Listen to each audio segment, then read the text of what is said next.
ลองเบิ่งเราตีว่าอันยานางหลายเราอันที่นี่น่ะ อย่านั่งลายแห้งคักแล้วว่าพ่อใหญ่ จะว่าแล้ว อันนั้นที่เรือหันล่างแล้วก็ใส่ตู้เย็นไว้เด้อจะได้สบายคันหมดแล้วก็โทรมาเด้อพ่อใหญ่เด้อ เอามาให้ปลูกความบ่เงา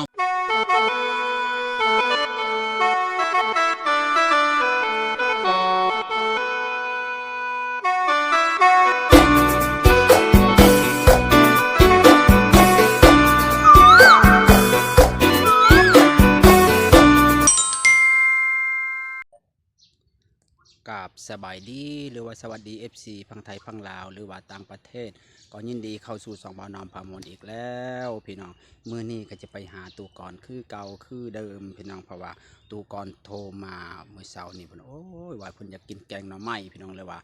เพิ่นบ่มียานางกับผักขะแยงเพิ่นว่ามีบ่เพิ่นว่าทั้งนี้ก็มีอยู่เพิ่นว่าให้มาชงให้ในเด้อเพราะว่าเพิ่นจะแกงหน่อไม้สู่เมียเพิ่นกินพี่น้องว่าเพิ่นจะลองชิมมือว่าเพิ่นจะเฮ็ดกินแซ่บส่ำใดพี่น้องว่าเพราะว่าเพิ่นสิแกงให้เมียเพิ่นกินต่อไปเพิ่นสิให้เมียเพิ่นแกงเพิ่นว่าให้เมียเพิ่นลองรสชาติว่าตูก่อนจะหมักรสชาติรสจืดหรือรสเค็มเขาจะแกงก่อนให้เมียเพิ่นชิมก่อนต่อไปเพิ่นจะให้เมียเพิ่นแกงให้กินพี่น้องไปบ่ต้องศึกษาชีวิตแล้วเฮาต้องไปเบิ่งไปชมนํกันว่าตูก่อนแกงหน่อไม้เป็นหรือบ่พี่น้องไปเลยเบิ่งขึ้นไปเบิ่งพ่อใหญ่เพิ่นสิแกงหน่อไม้เด้อพี่น้องเด้อเป็นไดยี่สิมือป้อตกไฟคือลูกแห้งแต่พ่อใหญ่ไฟคือลูกแห้งแต่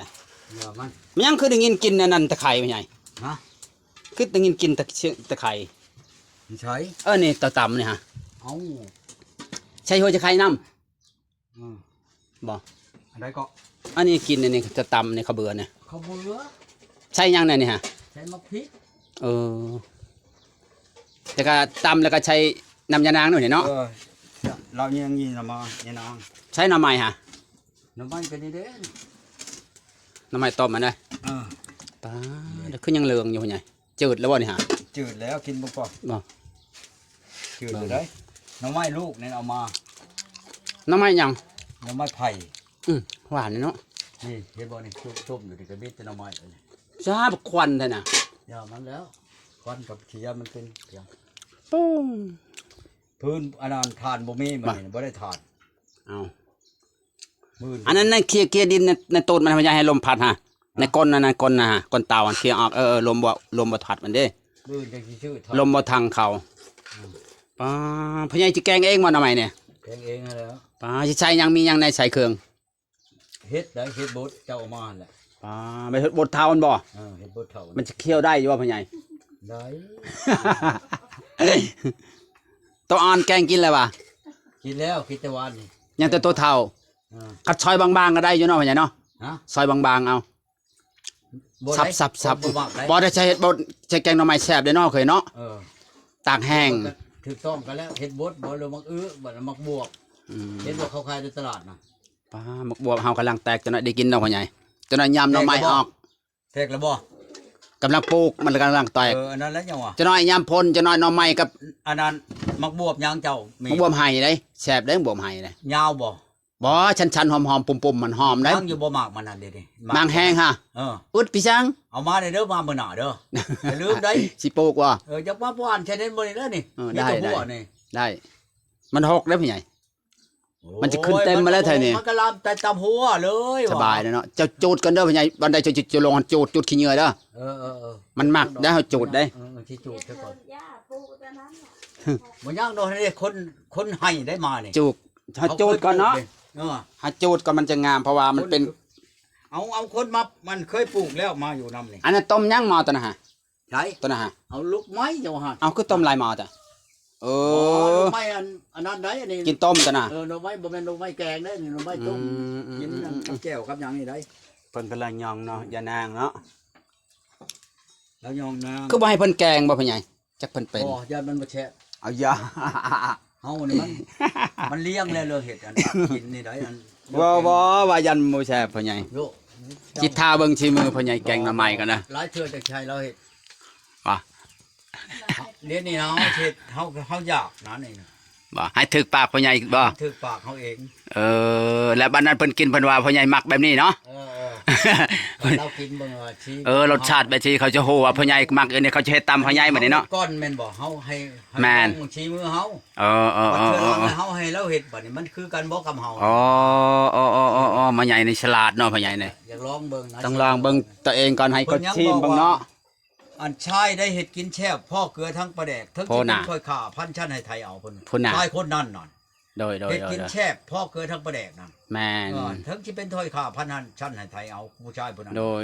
คือกันก็มีคือกัน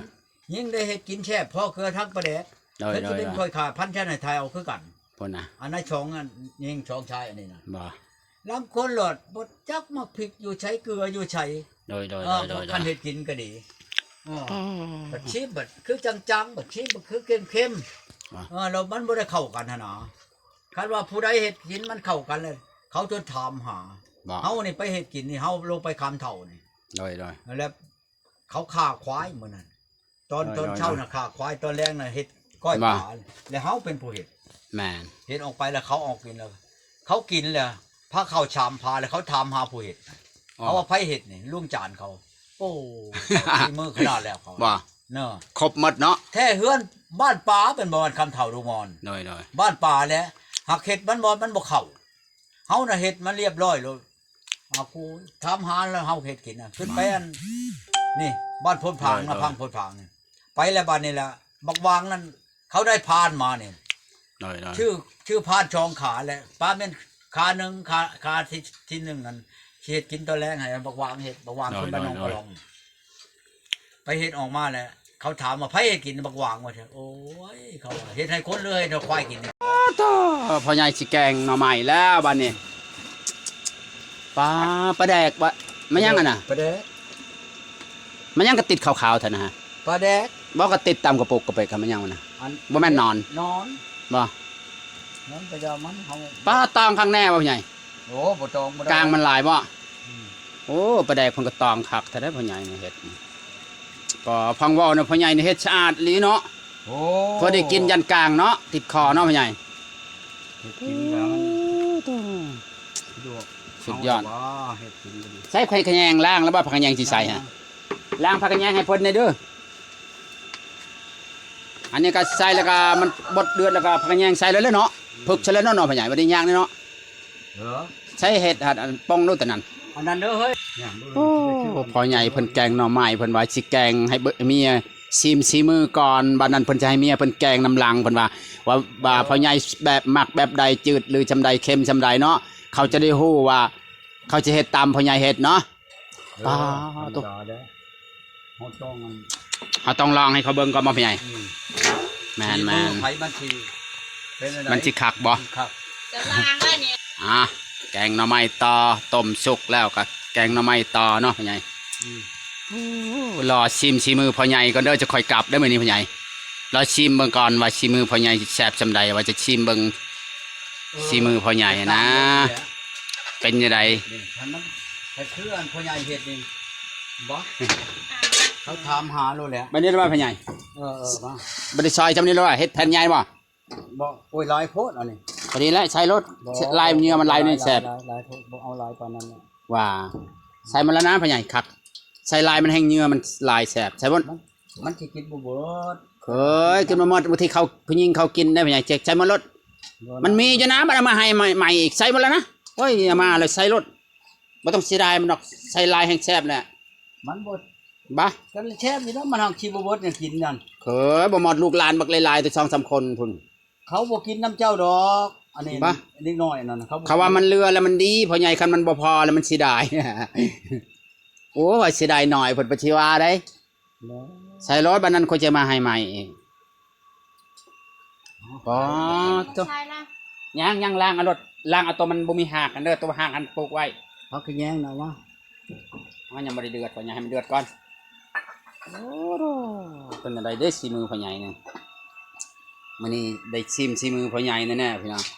เมียเพิ่นก็ล้างผักขะแยงกำลังล้างผักขะแยงพี่น้องเพิ่นสิเฮ็ดสีมือเพิ่นก่อนให้เมียซิมแล้วตอนหน้าให้เมียเพิ่นแกงบัดนี้เพิ่นเว้าจังซั่นเด้พี่น้องเอ้ยเพิ่นว่าพ่อใหญ่มักรสชาติแบบใดเพิ่นจะให้เพิ่นชิมเบิ่งก่อนพี่น้องรอลุ้นว่า ใส่ลูกโดดใช้หรือว่าลูกโดด แล้วใช่แล้ว อ๋อใส่ลูกโดดนำได้บางทีมักลูกโดดเนาะ ลูกโดดได้บางทีผู้หญิงเขามักเผ็ดแน่เนาะมามืออื่นมาฮือก่อนจะเอามาแงวมาให้เด้อ หาตัวมันชุอันหวานแน่นี่บัวหวาน โดย ก็ได้เนี่ย บ่ ปานกลาง ปานกลางบ่กินชมพอดีพ่อใหญ่ บ่แล้วว่าจะมาชมแท้อยู่จักชมก็ชมแล้วอ่ะ บ่ อ่า กินมือนั่นประว่าหวานกินมือมันนี่ประว่าสม อ่า มาแงวต้นเดียวนะ มัน รสชาติก็เลยอ่ะ น้ำงามันบ่ง่ายทุก มันบ่น้อยเพิ่นบ่นี่พ่อใหญ่ น้อยโพดเอาอีก เอาอีกให้มันหอม ใส่ลายๆรสมันจะหอมครับ มัน ใส่ลายรสมันหอมได้นี่น่ะครับกันมาจากปงจากใส่พ่อใหญ่เนาะมาจากปงน่ะใส่รสเอ้า ใส่ช้อนคนเอาตัวนี้ให้มันเปื่อยจนมา โย่อ๋อ ตัวนี้ให้ มันเปื่อยก็แซ่บเลยเนาะ อ่า บ่เอาแบบชันบ่ ช้อนอย่างไรว่าที่หูเขากินกับอันนี้ กินข้าวหุงในถือกันเนาะพ่อใหญ่เนาะ เข้ากันคักถ้าได้ข้าวเจ้าเนาะกินกับแกงหน่อไม้โอ้ยตักใส่ถ้วยแกงหน่อไม้ล่ะ ชื่อตั้งแต่เดือนสาม โอ้เข้ากันคักปันยัง ยังอยู่เดือนนี้นะเขาเจ้า5 โล เออ ว่ากินผู้เดียวเนาะ นั่นเอ้าก็กิน2 คนแล้ววะอยู่2 คนเลย อ๋อ2 คนได้หากระมาได้3 มื้อเลย 4-5 มื้อเลยพ่อเป็นไง5 มื้อ5 มื้อเลยเนาะอบอุ่นแล้วบัดนี้พ่อใหญ่บ่ได้ยินเสียงบ่ได้ไปเที่ยวไสแล้วบัดนี้ได้ครอบครัวแล้วก็ไปไสบ่ได้แล้วบัดนี้บ่ได้ขึ้นเมืองนองนั่นแหละบัดนี้ มื้อนี้ไปเชโนนี่ ไปหาซื้อของกินแล้ววะ บ่ไปชื่อน้ำมัน อ๋อ มาไทยนานี่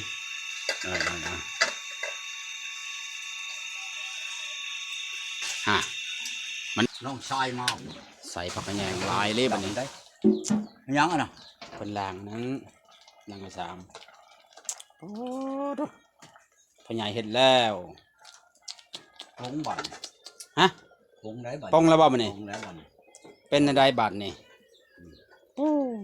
คักแล้วบัดนี้เนาะ อืม ระวังเด้อมันลดบ่ได้กินแล้วบัดนี้ โอ้ย ซีมพ่อมาแล้วเนี่ยพ่อใหญ่พ่อมาแล้วบ่ซีมเนี่ย พ่อไปเลยได้ พ่อมาแล้วบ่ พ่อไปเลย อ๋อโธ่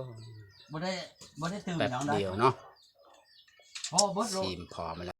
อืม ป้าก็เป็นตาแช่น้ำเห็ดนี่ได้นี่คือเนาะ อืม แกคือเด้อนั่นเด้อน้ำเด้อปมน้ำเด้อ อะไรก็เฮ้ย แกยัง